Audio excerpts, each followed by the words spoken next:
sadyang may mga teachings po sa Bible na maaaring hindi po natin pagkasunduan as Christians and still call each others as brothers and sisters in Christ. No? Maaaring mag-disagree tayo sa mga ilang katuruan. Subalit ang 7 po na ito na ating tatalakayin ay masabi nating non-negotiable. Regardless kung ikaw po ay Methodist or Baptist o anumang Christian denomination, ito pong 7 ito ay mapagkakasunduan natin at maituturing nating pinaka-essential sa ating faith. So ano po ba ito? So check po natin Number 1, we believe that the Bible is the Word of God.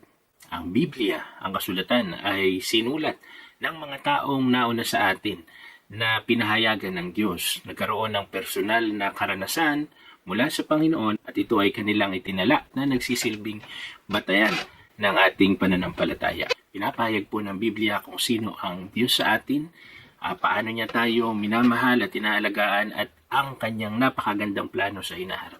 The Bible proves itself as the Word of God because of its integrity, unity, and preservation. So more on that, kapag inisa-isa po natin ang 7 essential doctrines na ito sa mga susunod nating video. Ngayon po ay papasadahan lang natin. Okay po, number 2, we believe in the Holy Trinity.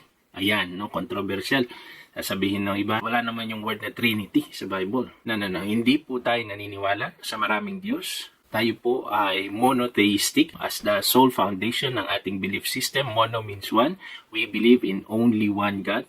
But undeniable po ang revelation ng 3 distinct person sa Word of God, the Father, the Son, and the Holy Spirit. At again, as I've said, tatalakayin po natin ito a little bit in detail sa susunod po, sa next po nating video. Ngayon po ay pinapasadahan natin itong 7 essential doctrines na ito. So that's number 2. Number 1, we believe that the Bible is the Word of God.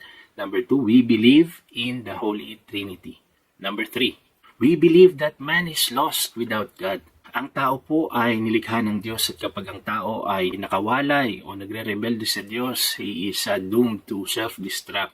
Sisirain niya ang kanyang kapwa, ang kanyang paligid, Tingnan natin ang nangyayari, maging ang kanyang sarili. Ligaw ang tao at mapapahamak kung walay sa Diyos. So that's number 3, man is lost without God. Number 4, we believe that Jesus is Lord, God, and Savior. More than 2,000 years ago, ang Diyos ay nagkatawang tao. Siya ang ating Panginoong Hesukristo. Ang layunin ng pagparito niya ay upang iligtas po tayo. Hindi natin kayang makagawa ng paraan o hindi natin kayang iligtas ang ating sarili. Kaya nangangailangan tayo ng Panginoong Diyos na tagapagligtas. At yan ay walang iba kundi ang ating Panginoong Hesus na nag-alay ng kanyang buhay para sa atin upang pagbayaran ang ating pagkakasala at sa gayon tayo ay ituring na matuwid at hindi nahatulan ng kapahamakan. Siya lang, wala nang iba, si Jesus ang ating Panginoon. Siya ay Diyos. Maliwanag po yan sa Biblia. Bago pa siya nagkatawang tao, siya ay Diyos na nagkatawang tao, not the other way around. Nako, ay talagang talakayin po natin yan pag inisa-isa na po natin ito. Lalo na yung tinatawag na pagka-Diyos ni Kristo. Number 5, we believe that there is life after death. Madalas nga nating naririnig ito ay pangsamantala lang. Ang buhay natin dito ay pangsamantala lang. And the Bible describes it as a passing shadow. It's like a breath or a vapor na nandyan at bigla na lang nawawala. So, ang katawang lupa po natin ay nagkakasakit, nasisira, nabubulok, nadidecompose, wala na. Pero, ang tunay na tayo po ay mayroong kaluluwa, mayroon tayong espiritu, na mayroon pong ikalawang buhay o pangwalang hanggang buhay matapos ang buhay dito sa lupa. Saan nga ba tutungo ang ating kaluluwa at espiritu habang ito ay hindi pa hinahatulan ng Diyos sa araw ng paghuhukom? Ayan, nawa matalakay natin ito, pag inisa-isa na po natin. Andali, namatay ang ating kamay. So please, abangan po natin yung susunod na video. Anong number na po yun? Yung number 5. Isa-isahin po natin muli. Number 1, we believe that the Bible is the Word of God. Number 2, we believe in the Holy Trinity. Number 3, we believe that man is lost without God. Number 4, ayan, nalilito na ako. Number 4, we believe that Jesus is Lord, God, and Savior. And number 5, we believe that there is life after death.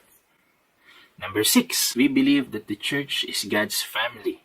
Jesus introduced the idea of a church, isang samahan or kalipunan ng mga taong sumasampalataya, nananalig sa Kanya. At para sa mga tumanggap at nanalig sa Kanya, ayon sa John 1:12, ay binigyan niya ng karapatan na maging anak ng Diyos. Iyan naman talaga ang sabi nga ay damdamin puso ng Panginoon mula sa Old Testament pa, no? Hanggang sa New Testament na I will be their God, they shall be my people, no? Para bang I will be a father to them, they shall be like, my sons and daughters. Yun talaga yung i-restore niya pabalik sa Kanya.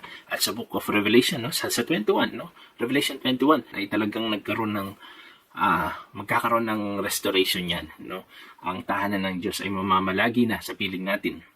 And I'm going ahead of myself dahil yan po ay number 7 na. Part na po yun ng number 7. Number 7, we believe that Jesus will soon return and reign here on earth. No, again, we believe that Jesus will soon return, babalik siyang muli at maghahari dito sa atin. Bagamat nakikita po natin na ang mundo ay pasama ng pasama, pero there will come a time na wawakasan, tutuldukan ng Diyos ang lahat ng ito. At ang Panginoong Hesus, kapag siya po ay naparito na, siya ay maghahari hanggang sa dalhin niya tayo sa ating pangwalang hanggang kalagayan. Ito nga yung binabanggit ko na kanina sa Revelation 21. No, tayo po na sumasampalataya ay bibigyan ng bagong katawan, no, at titira sa isang bagong langit at bagong lupa, new heavens and earth. Napaka-exciting ng ating future. So, review lang po natin. So, mandali, number 1, we believe that the Bible is the Word of God. Number 2, we believe in the Holy Trinity. Number 3, we believe man is lost without God. Number 4, we believe that Jesus is Lord, God, and Savior. Number 5, we believe that there is life after death. Number 6, we believe that the church is the family of God here on earth. And number 7, we believe that Jesus will soon return and reign, maghahari here on earth.